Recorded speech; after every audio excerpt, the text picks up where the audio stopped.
Hello and welcome back to Star Citizen. My name is Evenlease, and today on 10 Minutes More or Less Ship Review, I'm taking a fresh look at the RSI Aurora MR. Let's go ahead and take a look.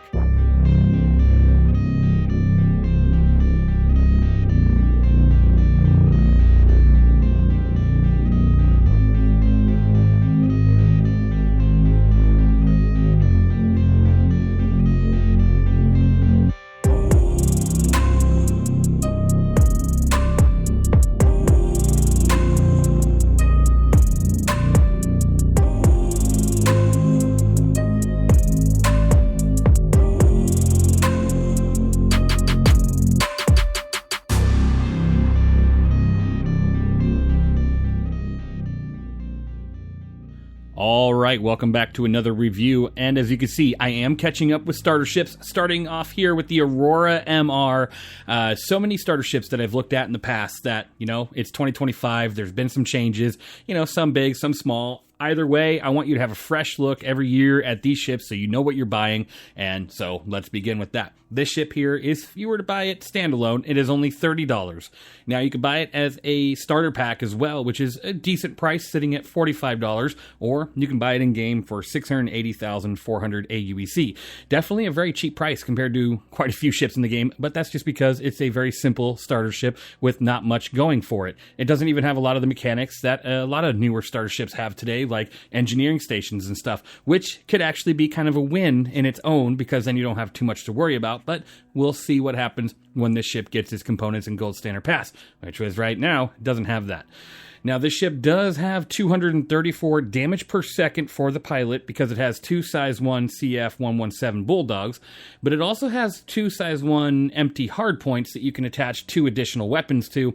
Now, if you were to do that, you would just double your DPS, so it's still pretty low compared to many other starter ships. There are a couple out there that are just low altogether in the damage they do, but this one is probably one of the lowest. Now, you do have two size 1 Marksman 1 missiles, which is good. It at least has a couple missiles on it, and it's not just completely absent, unlike some starters, right? So you got to keep an eye on that. You do have a little bit of firepower. You're able to do something with this ship, but you got to wonder how much. Out of the two starter ships that are at the $45 pack range, this one I probably wouldn't pick.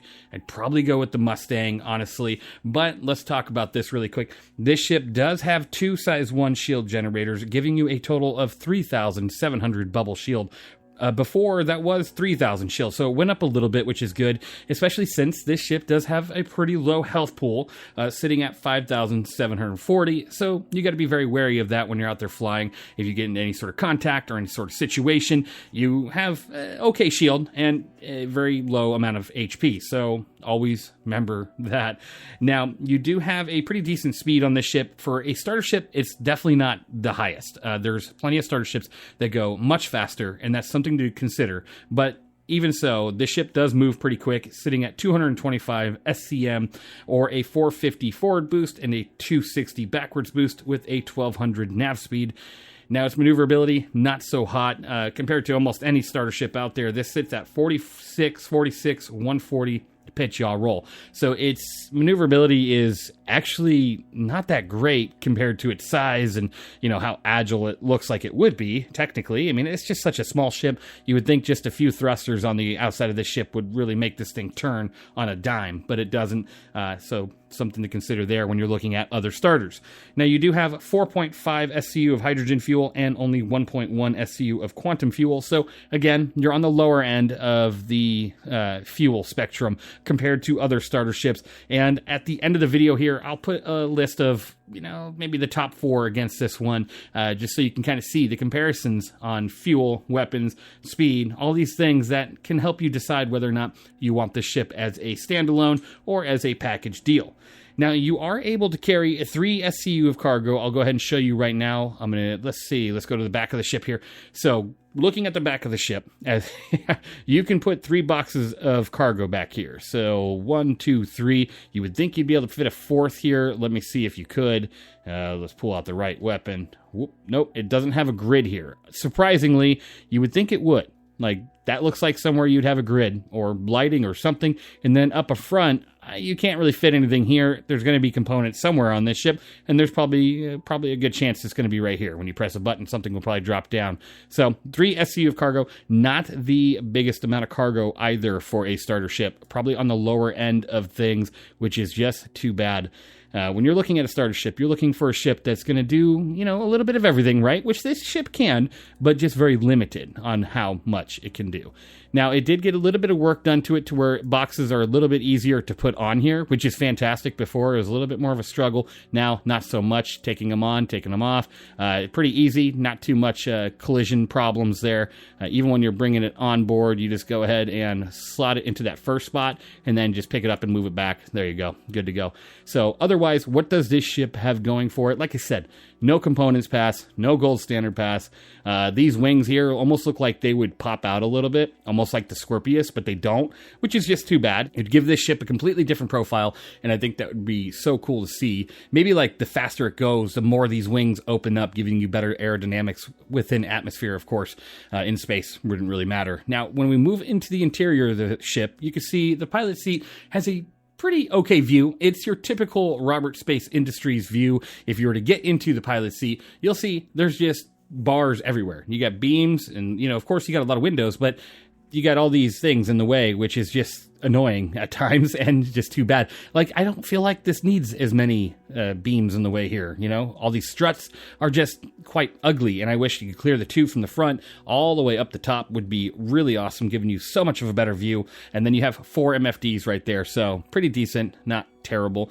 Now, this ship does come with a bed here, right there. You can go ahead and lay down right there. The most uncomfortable bed experience possible, but you can definitely do that. There is no gun rack. There is no armor rack. There is no other means of surviving like a kitchen.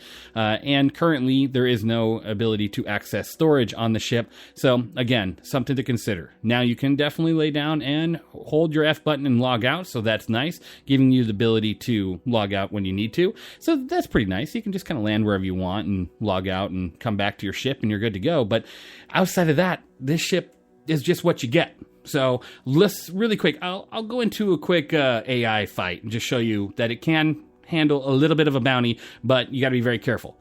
This ship, honestly, you could do package deliveries, you can do very minor amounts of cargo, and you can do very small bounty hunts. And then if you're a very skilled pilot, you could probably put 4 guns on this thing and do a little bit more than just smaller bounty hunts. But again, you're going to be outmaneuvered by quite a few ships, so you got to be very wary of that. Let's go ahead and take a quick look, and then I'll give you my score. All right, we're making our way to the bounty target here. This ship doesn't have too terrible of an EM rating, so nothing to worry about there, being spotted way too far out. But let's go ahead and attack the targets really quick, see what we can do.